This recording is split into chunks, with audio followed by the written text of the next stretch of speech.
우리로 하여금 하나님만을 의뢰하게 하시는 능력이다. 그 뜻은 고난은 하나님께로부터 오는 힘이라는 뜻이거든요. 그러니까 하나님의 우리에게 허락하신 모든 고난은 우리를 변화시키시는 능력이에요.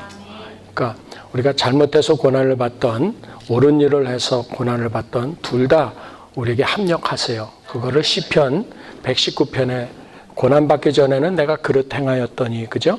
첫 번째 고난은 우리가 그릇 행하였을 때 오는 고난이 있어요. 이것은 하나님께서 세상과의 관계를, 세상과 너무 가까운 관계가 있잖아요. 그 관계를 끊고 하나님과 가깝게 하시려고 놓아두신 고난이겠죠. 두 번째 고난은 오늘 사도 바울이 겪는 세상 곧 마귀의 공격의 고난이에요. 옳은 일, 옳은 그 일을 감당하고 있는데 고난이 오고 있어요.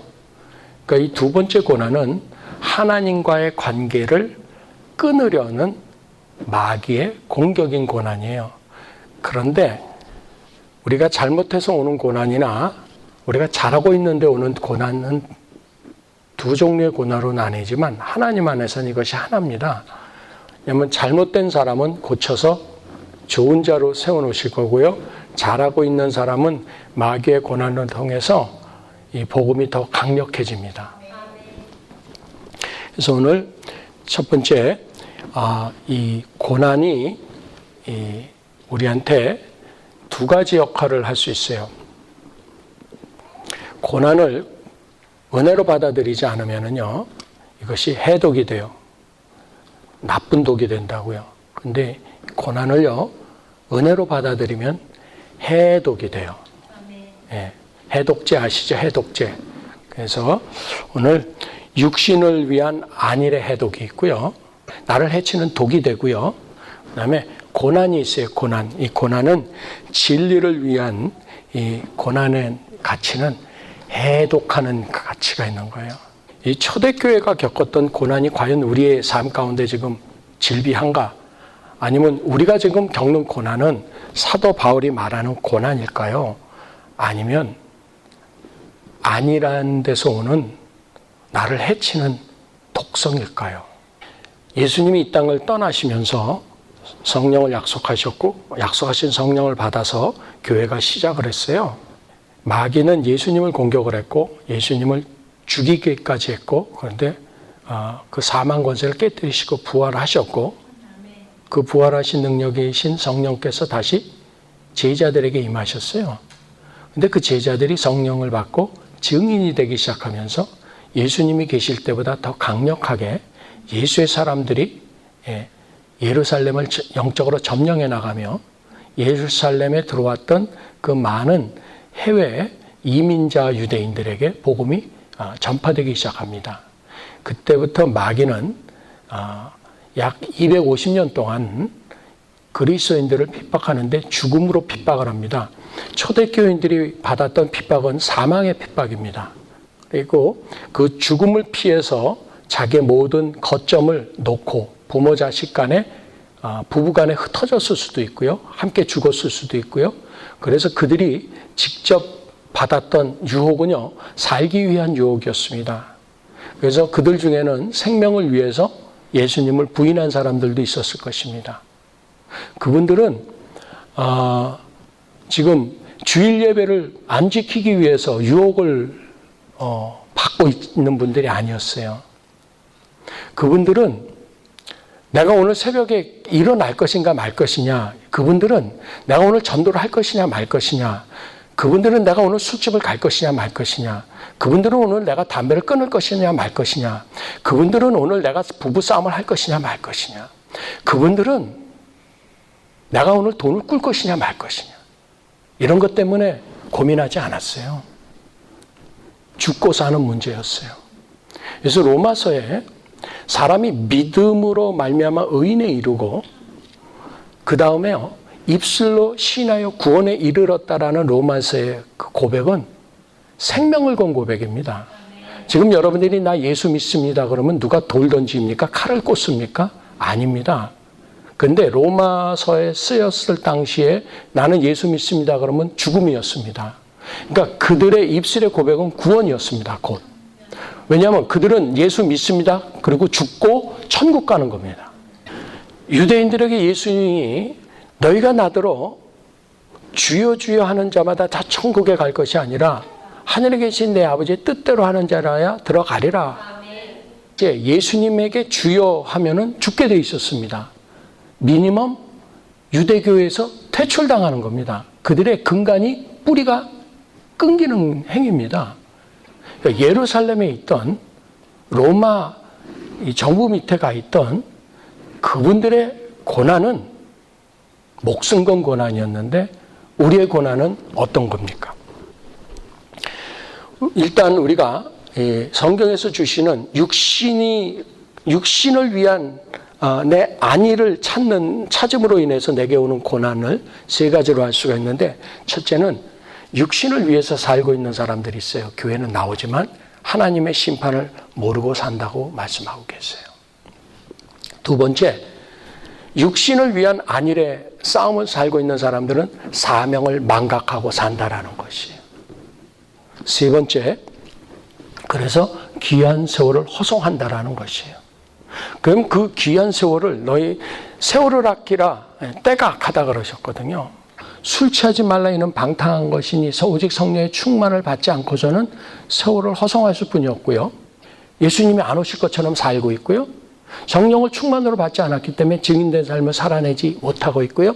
사울 왕은 얼마나 심판을 망각하고 왕으로서의 사명을 잊어버리고 하나님을 배신해서 버림을 받았는지 알지 못해요. 사도행전에 보면 벨릭스라는 총독 이름이 나와요. 이 사도 바울이 영혼을 구원하기 위해서 전도하니까 시방은 가라. 우리말로 시방 가라. 지금은 가고 나중에 오라는 겁니다.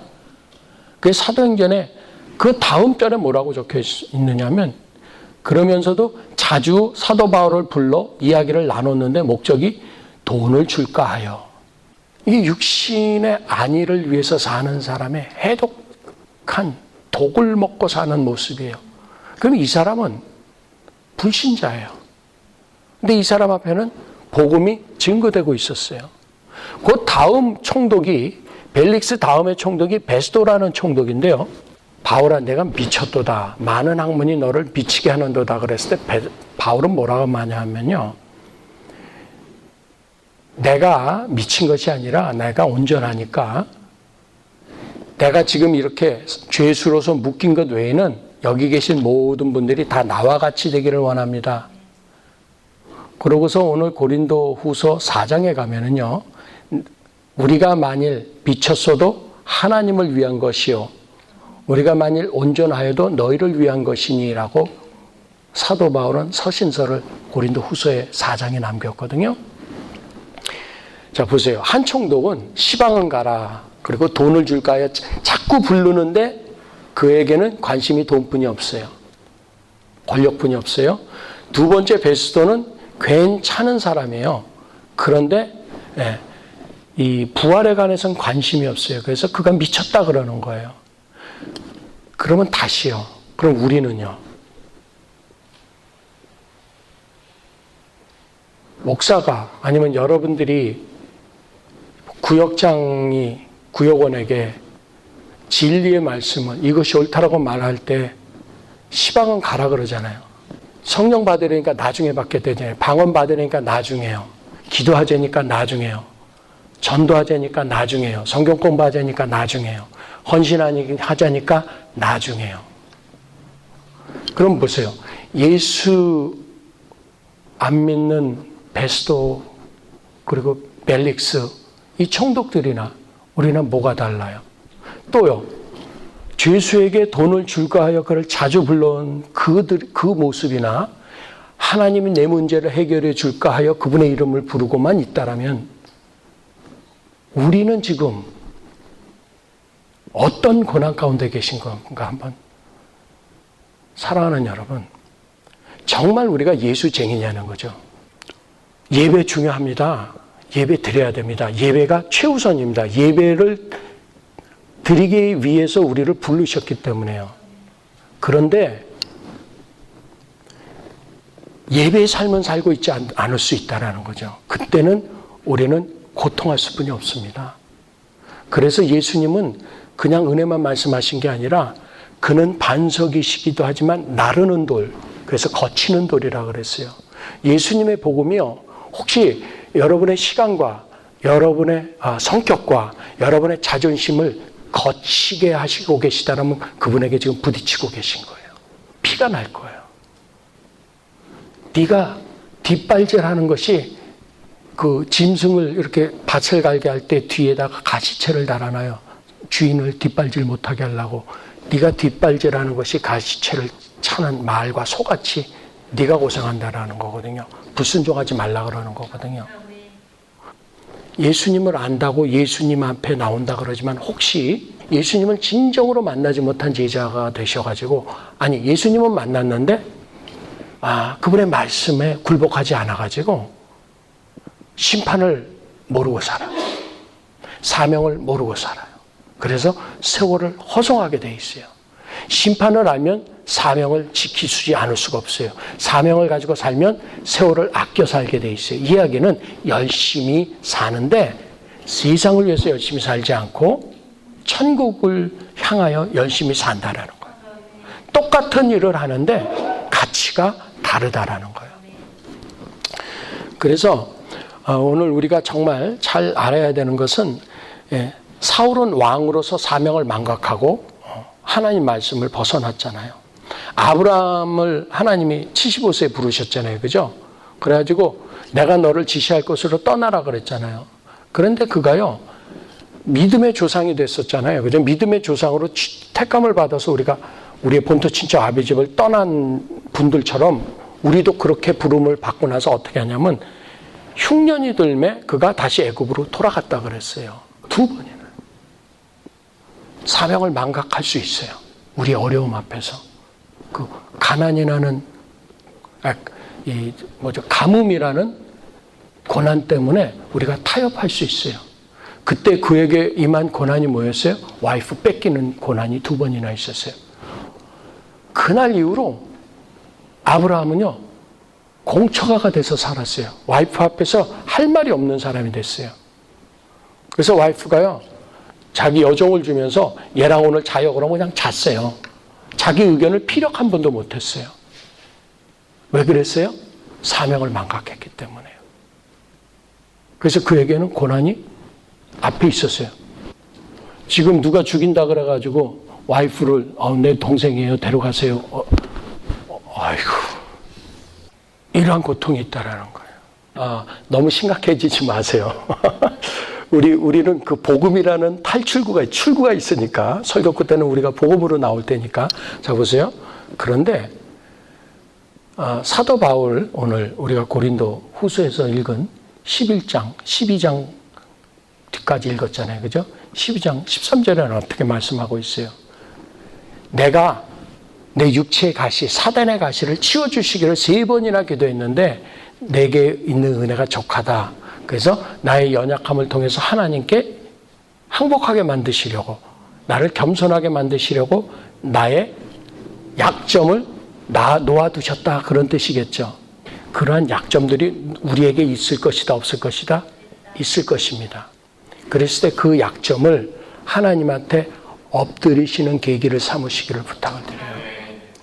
왜냐하면 하나님은 사도 바울에게 그가 받은 계시가 너무 크거든요. 너무 큰 능력, 너무 큰 은사가 있으니까 그가 자고해서 멸망할까 봐 그것조차도 하나님은 천장을 놓아두셨다라는 거죠. 그래서 육신의 아내를 위한 해독을 꼭 기억하세요.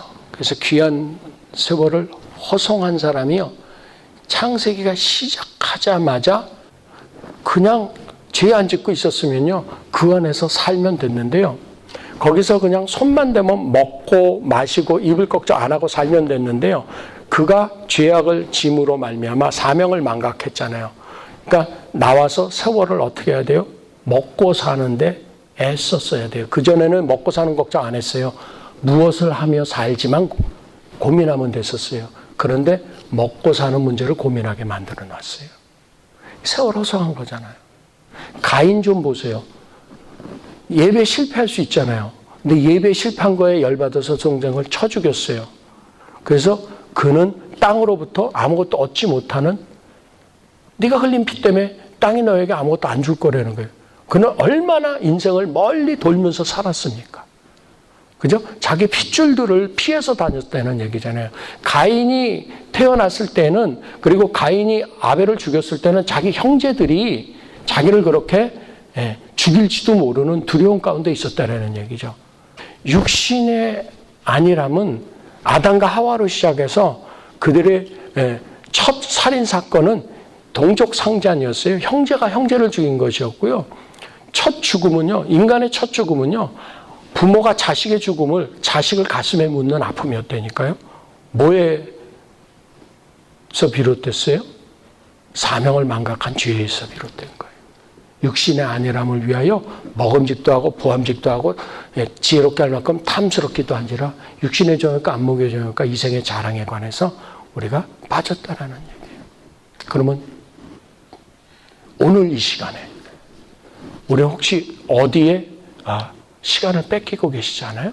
세월 허송하시고 계시잖아요? 근데 여러분, 많은 기도학자들이 존경하는 한 문구가 있습니다. 기도는 시간을 허비하는 것이 아니라 기도는 가장 가까운 지름길로 가는 것이다라는, 하나님으로 하여금 일하시게 한다라는 것이죠. 그러니까 여러분, 첫 번째 크리스찬들이 할 것이 있어요.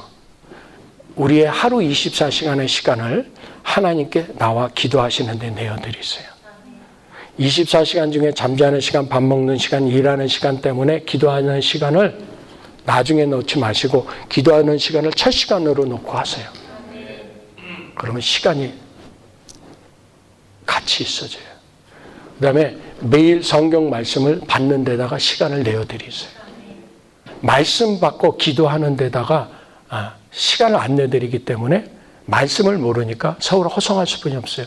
심판을 몰라요. 사명을 몰라요. 그래서 망하는 거예요. 세월을 허송해요.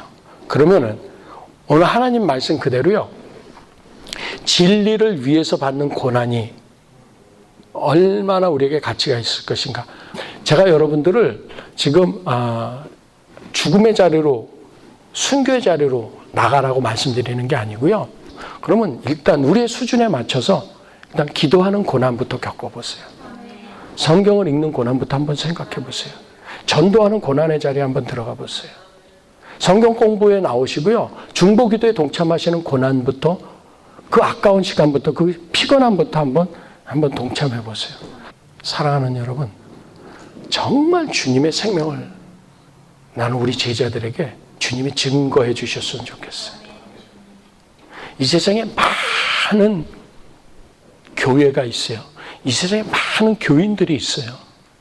그런데 불행하게도 지금 문명 세계에 살고 있는 많은 크리스천들, 특히 지금 그나마 영성이 좀 아직은 가능성이 있다라는 교회가 한국 교회일 텐데, 이젠 옛날같이 삼각산에 올라가서 기도하는 사람들, 무당들을 물리치고 삼각산에 기도하는 주의종들이 많이 계셨었는데, 요새는요 기도원에도 사람이 없대요. 제가 신학생 때만 해도요, 은혜기도원 혹은 여기 아가페 기도원이니 전부 우리가 가서 기도했었어요. 그때 간간히 히스패닉 목사님들이 와가지고 막 같이, 우리는 금식해가지고 더워서 지쳐서 못 나가는데 그분들은 먹으면서 막 땡볕에서 막 인디안 썸머 때 막 110도 이래요. 저 아가페 기도원 같은데, 그리고 은혜 기도원 같은데 110도, 100도까지 올라가요. 40도 이상으로 올라간다는 얘기예요, 섭씨로. 그런데 그분들 기도했어요. 그때 우리가 더 많았어요. 한인들이 80%를 차지하고 있었어요. 근데 우리 제자들 저랑 기도원 올라가 보셔서 알지만, 산에 올라가서 기도하는 한국 사람은요, 저하고 우리 제자들하고 가끔 한두 번 보여요. 거기 80여 명, 어떤 날 밤에 가면은, 막 여름밤에 가면 100명 이상씩 있잖아요. 그죠? 전부 히스패닉들이에요. 20년뿐이 안 됐는데, 우리 기도는 어디로 갔을까요? 이제 우리 교회는요, 이제는 정말 주님 앞에 무릎 꿇어야 돼요. 좀 도전을 받고 새롭게 시작하셨으면 좋겠어요. 정말 새롭게 시작하세요. 그러면 하나님은 우리의 고난을 왜 두셨냐면 겸손의 그릇을 만드시는 거예요. 다윗이 고난을 통해서 어떻게 됐어요? 겸손해졌잖아요. 그가 왕위에 올라서 즉 전쟁을 안 나가도 되는 강한 군주가 돼서 지붕 위에 올랐을 때요. 밧세바를 범했잖아요. 그에게 고난이 왔잖아요. 엎드리잖아요. 고난은 그를 살려냈어요. 사울에게 왕에도 고난이 왔는데 그 고난은 살려내질 못했어요. 다윗의 손자가 르호보암이잖아요. 르호보암의 아버지가 솔로몬이에요. 근데 하나님이 다윗에게 약속하신 대로 솔로몬이요. 하나님을 배신했잖아요. 그죠? 육신의 안일함을 쫓아갔잖아요. 1000명이나 되는 처첩들을 쫓아갔잖아요. 늙어가지고 할아버지가 돼서 하나님이 2번 나타나셨어요. 너 우상 버려. 근데 회개 안 했어요. 그래서 하나님이 다윗에게 약속하신 대로 네 아들이 나를 외면하면 너가 나한테 한 것 때문에 내가 네 아들한테는 안 갚고 그 후대에서 갚을 거야. 그래서 르호보암이라는 다윗의 손자가 왕이 된 다음에 나라가 쪼개져요. 그래가지고 르호보암이 정치를 시작을 하는데 자기 아버지가 워낙 잘났었잖아요. 그래가지고 대신들을 부릅니다. 젊은 친구들이 세게 나가십시오. 노인들이 후하게 하십시오. 유하게 하십시오. 그래서 세게 나가는 쪽으로 말했다가 내 새끼 손가락이 내 아버지 허리보다 굵어. 나는 내 아버지는 책직으로 너를 징치했지만 나는 정갈로 징치할 거야. 이러면서 세게 나갔다가 나라가 쪼개져요. 그래서 유다 지파와 베냐민 지파만 남고 여로보암이라는 반역자와 함께 나머지 10지파는 북왕국을 세웁니다. 그때 르호보암이요. 나라를 다시 자기에게 돌리고자 하여 18만 대군 강병을 일으켜서 여로보암하고 전쟁을 일으켰습니다. 그런데 하나님이요. 선지자를 보내서 이것은 나에게로부터 말미암았는 거로 전쟁하지 마 그랬을 때 르호보암이 하나님의 말씀에 순종합니다. 르호보암이 물론 아버지의 죄값으로 나라가 쪼개지는데 자기의 실수와 자기의 그 성급한 젊음 경험 없음으로 인해 가지고 고난을 자처한 건 맞습니다. 뿌리는 아버지에게 있었지만 그런데 그에게 아직 강력한 힘이 있었고 베냐민 지파는 강한 군대거든요. 전쟁할 만했을 때 전쟁을 일으켜서 어쩌면 승산이 있었을 수도 있어요. 그런데 하나님이 하지 마 그랬더니 르호보암이 안 했어요. 신기한 일이 벌어집니다. 인재들이 모이기 시작합니다. 아까 약속드린 대로 너무 기죽지 마시라는 것은 우리가 살아 숨쉬는 한 하나님 우리에게 기회를 주고 계시다라는 것입니다. 이 교회에 오셔서 성령 받으셨고 세례 받으셨습니다. 아닌 분들도 있습니다. 그렇다면 여러분 지금을 해프타임이라고 생각을 하셔서 그거 있잖아요. 2002년의 기적을 일으키세요. 전반전은 항상 졌어요. 후반전에 동점골 넣고요. 그 다음에 연장전 가서 집어넣고 얼마나 극적으로 했는지 몰라요. 심지어는요. 뭐 했어요? 승부차기에 가가지고 이기기까지 했어요. 전반전을 너무 돌아보지 마시고요. 전반전을 잘하셨으면 기고만장하지 마시고요. 골 잃지 않도록 한 골이라도 더 넣을 수 있도록 이 하프타임에 오늘 지금 주님이 작전 타임 명령 주신다고 생각하시고 주님의 음성에 감독의 음성에 귀 기울이세요. 그래서 여러분도 혹시 잘 생각해 보세요. 골 잡수지 않았어요? 시합에 지금 마귀와의 시합에서 밀리고만 있는 게 아니라 100골 먹은 본 적 없어요? 이제는 집어넣어야죠. 그래서 진리를 위해서 한번 고난을 한번 자처하셔가지고요. 아까 말씀드린 대로 기도하는데 말씀 듣는데 훈련 받는데 그리고 순종하는데 고난을 자처하시고 손해를 자처하시기 시작하면요. 약속하신 대로요. 다윗을 겸손하게 만드신 것처럼요. 겸손의 그릇을 만듭니다. 따라하십니다. 진리를 위해서 고난을 받기 시작하면 겸손의 그릇이 채워진다. 그 뜻은요. 영성이 깊어지는 거예요. 욥 보세요. 영성이 얼마나 깊어졌어요. 그는 선한 고난을 받았잖아요. 억울한 고난이었잖아요. 그런데도요. 욥기에서 끝 무렵에 욥의 고난이 뭐예요? 지금까지는 내가 귀로 듣잡더니 내가 살아계신 하나님을 눈으로 봅니다. 그러잖아요. 무엇을 통해서요? 고난을 통해서요. 그가 하나님을 예배드리고요. 하나님을 증거하고요. 그가 왕보다도 더 힘있게 삶을 살 때는요. 하나님 말씀을 귀로만 들었죠. 하나님을 눈으로 본 적이 없어요. 그런데 그는 고난을 통해서 영성이 깊어졌어요. 그렇다면 저와 여러분이 하나님을 믿으면서 우리의 삶 가운데 있는 기도의 고난, 아니면 기도가 고난이 돼야 되는 것 이해합니다. 저도 아니까 제가 이해하죠. 그렇지만 일단 그걸 고난으로 치자고요. 그렇게 해서 조금이라도 영성이 생겨서 정말 주님을 위해서 손해보기 시작하시고 희생하시고 누군가는 십자가를 져야 되잖아요. 그 고난을 받기 시작하시면 당신의 영성이 깊어질 겁니다.